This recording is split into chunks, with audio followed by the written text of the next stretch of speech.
Ma'am, step back from the counter. They let anybody walk in off the street now? What are you doing here? I'm just opening an account. With that? An envelope full of cash, dressed like that, work boots, and I'm supposed to believe it's yours? What did you say to me? I haven't said one word to you, sir. You don't need to. I know exactly what you are the second I look at you. This is a respectable bank. We have a certain kind of clientele, and people like you are not it. So take your little bag and go. What's your name, son? Trevor Maddox. I run this branch. Now move along before I call security on you. Mrs. Sutton? The man behind the desk had about 90 seconds left of feeling important. He just didn't know it yet. His name was Trevor Maddox. He ran the downtown branch of Cornerstone Federal Bank, and right now, on a quiet Saturday morning, he was walking across his own lobby to deal with what he had already decided was a problem. The problem was a woman. She was standing at the counter, 60s maybe, gray hair pulled back, a faded denim jacket, work boots with a little dried paint on the toe. She had a canvas bag over her shoulder, and she'd set a thick envelope down on the counter in front of a young teller. That envelope was full of cash, and Trevor Maddox took one look at her, the jacket, the boots, the envelope of cash, and his whole face changed. He didn't know who she was. That was the thing. He had no idea. He didn't know that the floor under his shoes belonged to her. He didn't know that the sign over the door, the lights, the heat, the parking lot out back, all of it sat on ground that had her name on the deed. He didn't know that in 2 weeks, a piece of paper was going to land on her desk. A piece of paper that decided whether this bank stayed in this building at all, and that she was the one who signed it, or didn't. He didn't know any of that. He was about to find out. All of it, in front of his boss. But first, he was going to open his mouth. "Ma'am," he said it loud, loud enough for the whole lobby. "Ma'am, I'm going to need you to step back from the counter." The woman looked up. She didn't look scared. She didn't look angry. She just looked at him, calm, the way you look at the weather. "I'm just opening an account," she said. "With that?" He pointed at the envelope.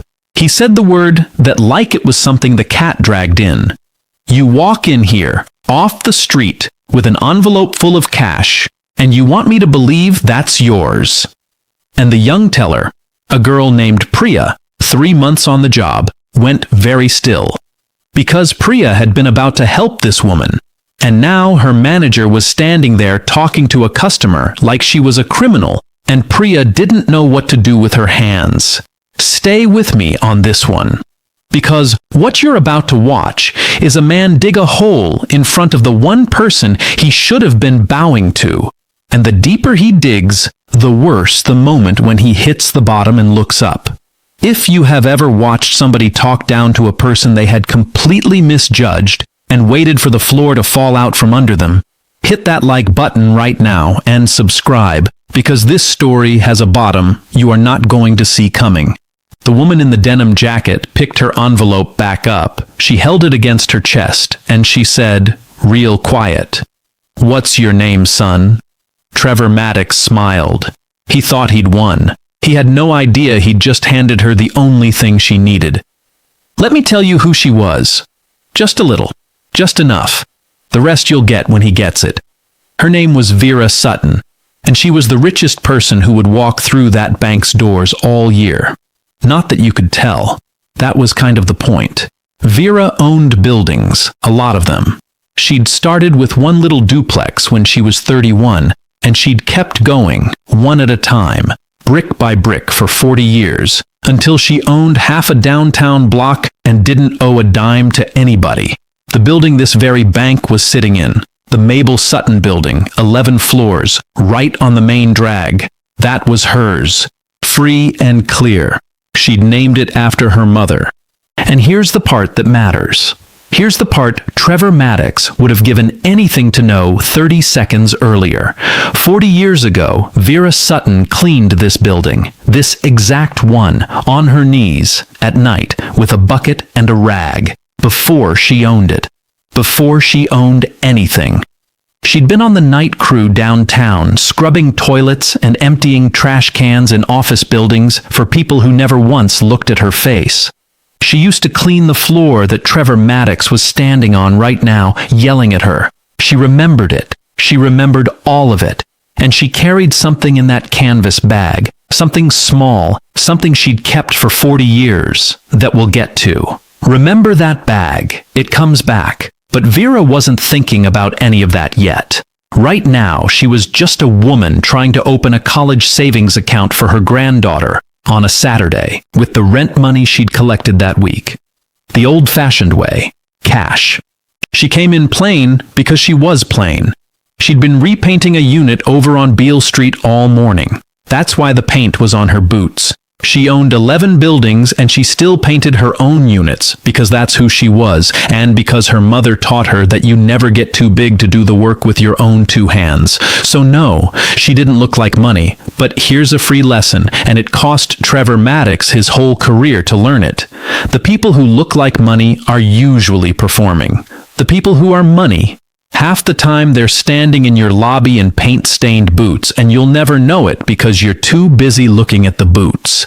Now, back to Trevor, because Trevor wasn't just having a bad morning. Trevor was having the most important morning of his life, and that's what made all of this so much worse. There was a man in the back office. His name was Gerald Pruitt, and he was a regional vice president for Cornerstone Federal, Trevor's boss's boss. And Gerald had driven in that Saturday for one reason, to decide whether Trevor Maddox was going to get promoted. Regional manager, a big jump, more money, a title.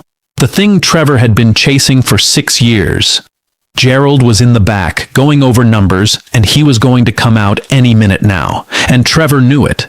Trevor could feel it the way you feel a teacher walking up behind you. So when that woman walked in, the boots, the cash, the whole picture his brain made up in 3 seconds, Trevor saw a chance to look like a leader, a chance to look tough, a chance to show the big boss that Trevor Maddox ran a tight ship, that Trevor Maddox didn't let just anybody walk in off the street, that Trevor Maddox had standards. He was going to make an example of her, to impress his boss. And that, right there, is the cruelest, dumbest, most expensive decision Trevor Maddox ever made, because his boss was about to walk out of that office, and his boss knew exactly who Vera Sutton was. But Trevor didn't know that part yet, so he leaned on the counter, and he kept going. "Look," he said, "I'm sure you think I'm being difficult, but we have rules. Large cash deposits. We have to ask questions. It's the law." He looked her up and down again, slow, making sure she saw him do it. "And frankly, a woman like you, walking in with this kind of cash, dressed like that, you have to understand how it looks. A woman like you, dressed like that." He didn't say the words underneath the words. He didn't have to. Everybody in that lobby heard them anyway. Priya heard them. The security guard by the door, an older man named Earl, heard them, and Earl's jaw went tight. 2 customers in line heard them, and suddenly got real interested in their phones. Vera heard them too. But Vera Sutton had been hearing those words her whole life. Different mouths, same words. She'd heard them when she was a girl. She'd heard them when she was on her knees with a bucket in this very building. She'd heard them in bank lobbies and lawyers' offices and city permit lines, every single rung of the 40-year climb. A woman like you, so she didn't flinch. You don't flinch at whether you grew up in. "Son," she said, "where did you get the idea that you know how anything looks?" Trevor blinked. "Excuse me?"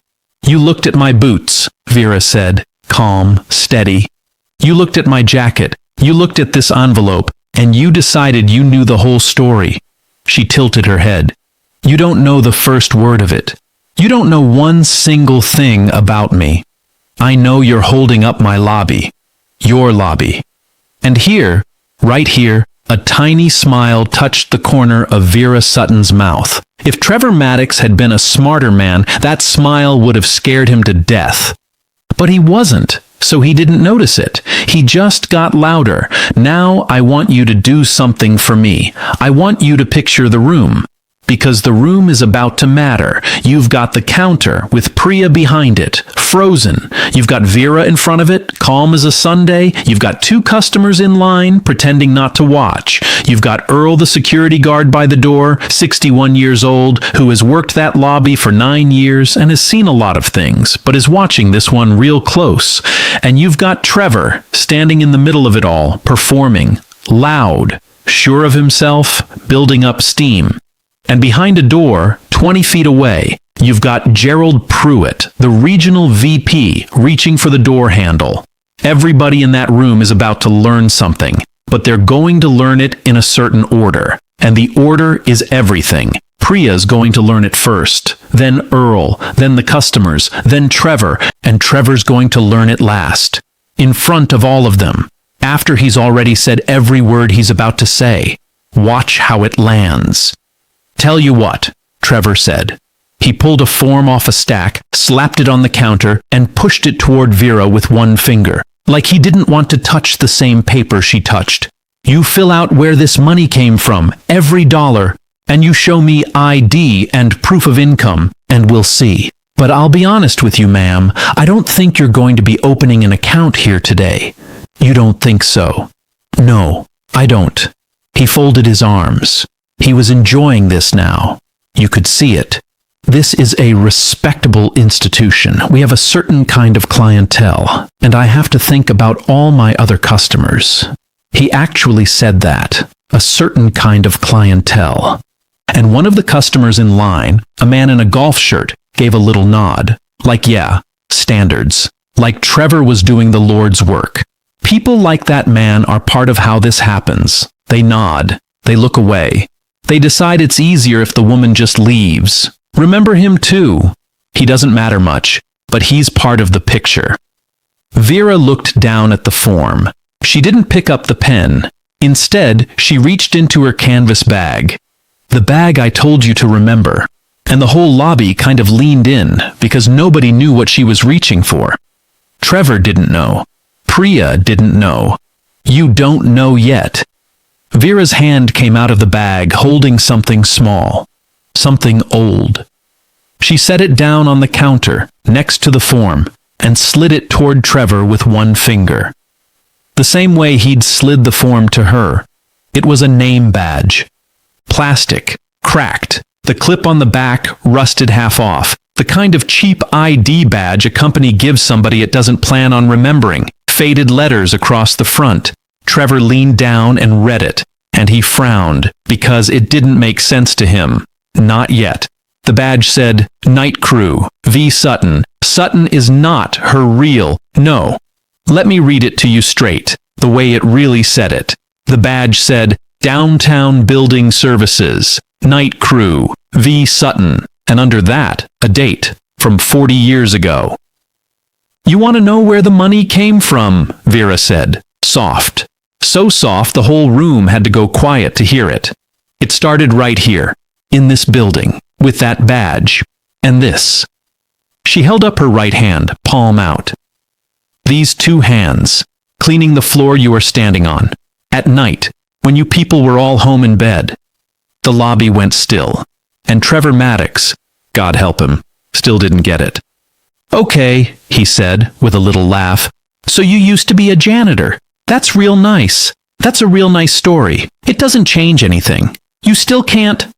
That's when the office door opened. Gerald Pruitt stepped out of the back office with a coffee in his hand. He was halfway through saying something to Trevor, something about the quarterly numbers, when he saw the woman standing at the counter, and Gerald Pruitt stopped walking. He stopped talking. The coffee in his hand stopped halfway to his mouth because Gerald Pruitt was a regional vice president. And one of the things you do when you're a regional VP is you handle the big accounts, the big relationships, the leases on the buildings your bank sits in.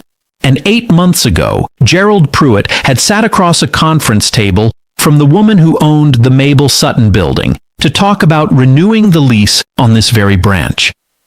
He had shaken her hand. He had drunk her coffee. He had spent 2 hours trying very hard to make a good impression, because that woman held the lease on his company's flagship downtown location. And if she didn't renew it, it was his problem, his name on the report, his explaining to do. That woman was standing at his counter in a denim jacket and paint-stained boots. "Mrs. Sutton?" Gerald said. His voice cracked on the second word, and Trevor Maddox felt something cold go down the back of his neck, because he had never heard Gerald Pruitt sound like that. Gerald Pruitt didn't sound nervous about anything. Gerald Pruitt was the guy who made other people nervous. And right now, Gerald Pruitt sounded like a man who had just watched a car crash in slow motion and realized he was in the car.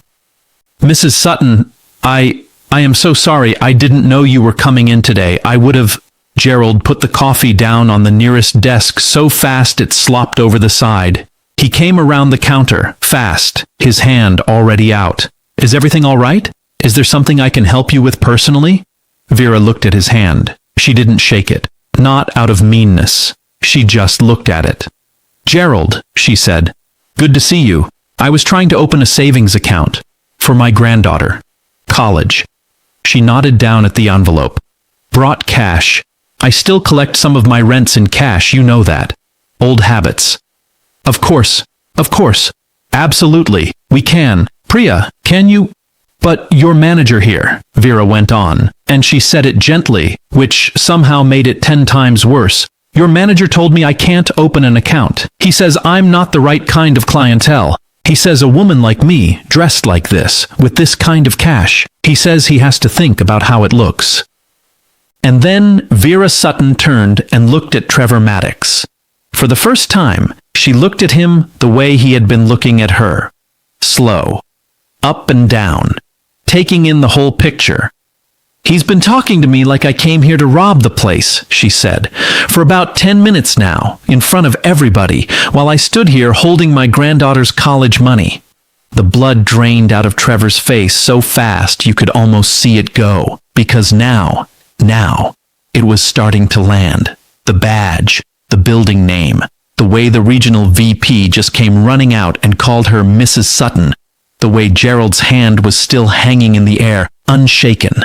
Trevor's brain was finally putting it together, and you could watch it happen on his face, piece by piece, like a man doing a math problem and realizing the answer is his own funeral. "Gerald," Trevor said. His voice came out thin.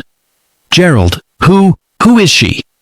And Gerald Pruitt turned and looked at Trevor Maddox with an expression Trevor would see in his sleep for years. "Trevor," Gerald said.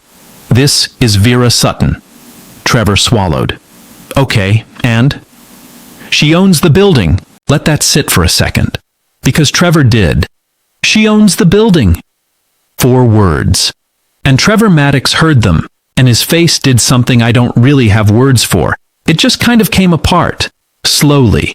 Like a wall when the water finally gets behind it. She owns... He looked up. At the ceiling. At the walls. At the lobby he'd been so proud of. "She owns this building?" "She owns this building," Gerald said.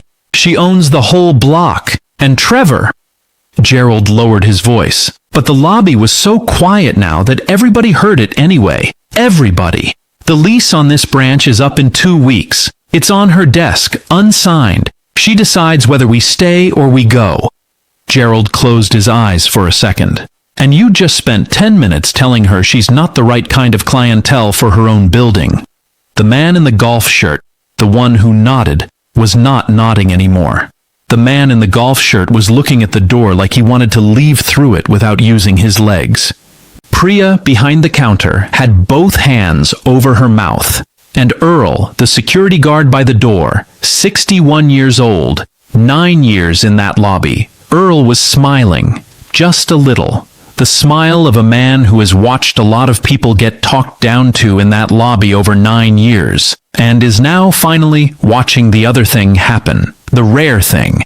He didn't say a word, he just stood up a little straighter. Trevor Maddox turned to Vera Sutton, and the performance was gone. All of it. The folded arms, the loud voice, the standards. Gone. What was left was a scared man. "Mrs. Sutton," he said. "Mrs. Sutton, I had no idea. I had no idea who you were. If I'd known—" And Vera Sutton held up one hand and stopped him cold. "That right there," she said. "If I'd known." She shook her head, slow. "That's the part I want you to hear, son. Listen close, because this is the only thing I'm going to teach you today, and it's worth more than that promotion you're not getting." The lobby held its breath. "You're not sorry you did it," Vera said. "You're sorry you did it to me. You're sorry you picked the wrong woman. If I'd walked in here actually broke, if this really was my last dollar, if I really was some tired woman off the street trying to open an account with the only cash I had in the world, you'd have treated me the exact same way. Worse, maybe. And you'd have felt good about it. You'd have called it standards." She picked up the cracked badge off the counter, held it up. "The only thing that changed in the last 60 seconds, she said, "is you found out I could hurt you back. That's it. That's the whole difference. A minute ago, I was nothing to you. Now I'm somebody, because now I'm dangerous." She put the badge back in her bag, gently, like it was made of glass. "But I'm the same woman I was a minute ago. I was always this woman. You just couldn't see her. And do you know why you couldn't see her?" Trevor couldn't speak. He just shook his head. "Because 40 years ago," Vera said, "I cleaned this floor at night, and not one soul in this building ever looked at my face. Not one. I was furniture. I was a mop that moved by itself. And I told myself, I promised myself, one day my name's gonna be on this building, and then they'll have to see me." She looked around the lobby, at the walls, at the name on the lease nobody but Gerald had read. "Turns out I was wrong. You put my name on the building, and a man like you still can't see me, because you're not looking at buildings. You're looking at boots." Now here's where you think the story ends. You think she pulls the lease. You think she points at Trevor and says he's fired and walks out, and that's the comeuppance. Roll credits. That's not what happened. What actually happened is better, and it tells you everything about who Vera Sutton really was. But before I tell you, let me tell you about the phone call. Because while all this was going on in the lobby, something else was happening that nobody in that room knew about. And it changes how you see the next part. You remember Priya, the young teller? 3 months on the job. Rewind 10 minutes. Back to before Trevor ever crossed the lobby. When Vera first walked up to the counter, plain and quiet with her envelope, it was Priya she walked up to. And Priya, who didn't know this woman from anybody, who had no idea she owned the building, who had every reason in the world to follow her manager's lead, Priya had smiled at her. A real one. Priya had said, "Good morning, ma'am. What can I do for you today?" Priya had reached for the new account forms before Vera even finished asking, because that's just how Priya treated people. All people. The same. Priya had been kind to her. Before there was any reason to be. Before there was anything in it for her. When Vera was still just a woman in paint-stained boots. That's the thing about how you treat people when you think nobody who matters is watching. Somebody who matters is always watching. And sometimes the somebody is the person standing right in front of you. Vera had noticed. Vera noticed everything. 40 years of being invisible teaches you to watch people very, very closely, because watching is all an invisible person gets to do. So now, back to the lobby, back to the moment. Gerald Pruitt was sweating through his shirt. "Mrs. Sutton, please, let me handle this personally. Whatever you need. The account, of course, immediately, and Mr. Maddox will be—" "Gerald," Vera said, "stop talking for a minute. I want to do something, and I want to do it slow, so everybody learns the lesson." She walked down the counter, away from Trevor, down to where Priya stood. "What's your name, baby?" Priya, ma'am." "Priya," Vera nodded. "When I walked in here this morning, before anybody knew my name, before any of this, you smiled at me. You called me ma'am. You reached for the forms. You were going to help me." Priya's eyes were filling up. Yes, ma'am. I'm sorry I didn't. I should have said something when he—" "You're 22 years old and that's your boss," Vera said. "You did the part you could do. You were kind to me when there was nothing in it for you. You know how rare that is? She put the envelope down in front of Priya. Her granddaughter's college money. I'd like you to open my account. Not him. You. And then Vera looked back over her shoulder at Gerald Pruitt, and she said the line that ended Trevor Maddox. Gerald, I'll renew the lease. Gerald nearly fell over with relief. Mrs. Sutton, thank you, I'll renew the lease, Vera said again, on one condition. He doesn't run this branch, not this one, not any of yours that sit in my buildings. She looked at Trevor, and her voice didn't get hard, which was somehow the hardest part of all. Not because he hurt my feelings. He didn't. I'm 70 years old, son. You can't hurt my feelings. I've heard worse than you from better than you. No, because I watched him decide who deserved respect based on a pair of boots. And a man who does that to me when he thinks I'm nobody is going to do it to 100 real nobodies who can't fight back. And I'm not putting that man's desk in my building. She turned to Priya. Now, let's open that account. My granddaughter's name is Mabel, after my mother. Vera smiled, and for the first time it was a soft smile, a real one, all the steel gone out of it. And Priya, I've got 11 buildings and I'm 70 years old and I am tired. I'm going to need some sharp young people who know how to treat folks. When you're ready to do more than count other people's money, you come find me. You hear? Priya nodded so hard the tears came loose. And Trevor Maddox stood alone in the middle of the lobby he used to run and watched the woman he'd humiliated hand his whole future to the 22-year-old teller he'd never once thought about. So, where did everybody end up? Let me tell you. Because the part after the moment is where you find out who people really are. Trevor Maddox did not get the promotion. I think you figured that out, but it was worse than just no. Gerald Pruitt drove back to the regional office that afternoon and made some calls, and on Monday morning there were some other calls, and it turned out this wasn't the first time somebody had complained about how Trevor Maddox treated customers who didn't look like money. There'd been others. Quiet ones. A woman who'd written a letter. A man who'd switched banks. A complaint here, a complaint there, sitting in folders, never adding up to anything, until somebody finally laid them all out on one desk and saw the pattern. You see, the thing about a man like Trevor is he was never going to get caught by the people he was kind to. He was only ever going to get caught by the one person he picked who turned out to be holding all the cards. It just took one. It always just takes one. He was let go, not loud, not on the news. Banks don't do loud, they do quiet. A mutual decision. A box of his things carried out to his car on a Tuesday by a security guard who wasn't Earl. He looked for another job in banking for a while. It's a small world, that world. People talk. He's selling cars now, last anybody heard. Probably tells his customers he used to run a bank. Probably leaves out the rest. Priya took Vera up on it. Of course she did.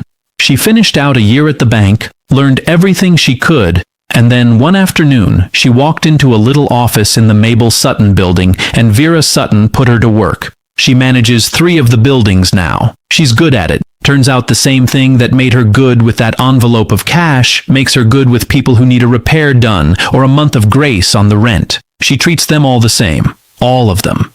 The way she treated a woman in paint-stained boots before she knew that woman was anybody. Earl, the security guard? Vera remembered Earl too. She remembered the way he stood up a little straighter at the end. A few months later, Earl got a letter. A real letter, not an email, letting him know that the cleaning and security crews in all 11 Sutton buildings were getting a raise and a name, their names, on a little brass plaque in each lobby, the people who keep this building alive, updated every year, so that nobody who scrubbed those floors at night would ever again be a mop that moved by itself. She did it for her mother. She told Priya that once. She did it for Mabel Sutton, who cleaned offices downtown for 30 years and died before her daughter ever owned a single brick, and who used to come home with her hands cracked from the bleach and sit on the edge of little Vera's bed and tell her the truest thing anybody ever told her. You want to know what Mabel told her? It's the thing Vera built her whole life on. Here it is. Baby, Mabel used to say, these people are going to look right through you, your whole life. They're going to act like you're not even in the room. So you go and you buy yourself a piece of the room. You buy the ground under their feet. Because the day your name is on the building, they have to deal with you. They don't get a choice anymore. They can ignore a woman. They cannot ignore a deed. They can ignore a woman. They cannot ignore a deed. That's why Vera bought buildings. Not for the money, for the being seen. She spent 40 years buying her way out of invisible. And then a man in a tie looked at her boots and made her invisible again in 10 seconds flat. That's the part that should sit with you. Because here's the truth Vera figured out. Standing in that lobby with her granddaughter's college money in her hands, you cannot actually buy your way out of invisible. There's no amount of buildings. There's no deed big enough. As long as there are men like Trevor Maddox in the world, men who decide who's a person and who's a problem based on a pair of boots, then somewhere, every single day, somebody's mother is being treated like furniture. You don't fix that by owning a building. You fix it by being the kind of person who looks at the boots and then looks past them, at the face, and says, "Good morning, ma'am. What can I do for you today?" When there is nothing at all in it for you, like Priya did. That's the only thing that's ever fixed it. One person at a time. Looking up, seeing the face. Vera Sutton went home that afternoon. She made herself a cup of coffee. She sat at her kitchen table in the little house she'd lived in for 30 years and never moved out of, even after the buildings, even after the money. And she took the cracked old badge out of her canvas bag and set it on the table in front of her. Downtown Building Services, Night Crew, V. Sutton. She'd carried that badge for 40 years, through every deal, every closing, every building. She kept it because on the hard days when she wanted to quit, when the banks said no and the lawyers talked over her and the city made her wait in line for hours, she'd take it out and look at it and remember the woman who used to wear it on her knees at night with a bucket. And she'd think, I am not going back there, and I am never going to let them make me feel like her again. But that morning, she'd learned something new, standing in that lobby, 70 years old. She wasn't ashamed of the woman who wore that badge anymore. She'd spent 40 years running from her, and that morning, when push came to shove, it wasn't the deed that saved her. It wasn't the 11 buildings. It wasn't the money in the bank. It was the badge. It was the cleaning lady. It was the woman on her knees at night who finally, after 40 years, got to stand up in the middle of that lobby in her paint-stained boots and say, "These two hands. I built it with these two hands, and I am not ashamed of one single thing they ever touched." She didn't put the badge back in the bag that night. She framed it. And she hung it in the lobby of the Mabel Sutton building, right next to the brass plaque with the cleaning crew's names on it, where everybody who walks in has to walk past it. A cracked plastic name badge, in a frame, in the lobby of an 11-floor building. And if you ask the people who work there what it means, they'll tell you the owner put it there. And if you ask why, the ones who know the story will tell you, because she wanted to make sure nobody who walks in here ever forgets that the woman who owns the place used to clean it, and that the difference between those two women was never the boots. It was who bothered to look at her face. So let me leave you with one thing, and I want you to really sit with it. You are going to walk into a room this week, a store, an office, a waiting room, a lobby, and somewhere in that room is going to be a person that everybody else has decided not to see. The quiet one, the tired one, the one in the wrong clothes carrying the wrong bag, asking for something everybody else thinks they shouldn't have to give, and you're going to get a choice. The same choice Trevor got, the same choice Priya got. You can look at the boots. That's easy. Everybody looks at the boots. Or you can do the hard thing, the rare thing, the thing that costs you nothing and is worth everything. You can look up at the face, and you can decide to treat that person like they're somebody before you have any idea whether they are, when there's nothing in it for you, when nobody who matters is watching. Because somebody who matters is always watching. And here's the thing nobody tells you. The day will come, It always comes when you find out who that person in the wrong clothes really was. And on that day, you do not want to be Trevor Maddox, standing in the middle of the room you used to run, saying the 4 saddest words in the English language. If I'd only known. You want to be the one who didn't need to know. So tell me, down in the comments, I really want to hear this. When was the last time somebody looked right through you, treated you like you weren't even there, and were they ever surprised to find out who you actually were? Or flip it around, was there ever a time you almost looked through somebody and caught yourself and looked again? Tell me, the honest ones. We've all been on both sides of that counter, and if this story got you, if you felt it land when Gerald said she owns the building, do me one favor, hit that like button and subscribe, and turn those notifications on, because the next story is already waiting, and you're going to want to be in the room when it happens. But before you go anywhere, this week, find the quiet one, the one nobody's looking at, and look at their face. It costs you nothing. And one day, it might be the only thing you did right. I'll see you in the next one.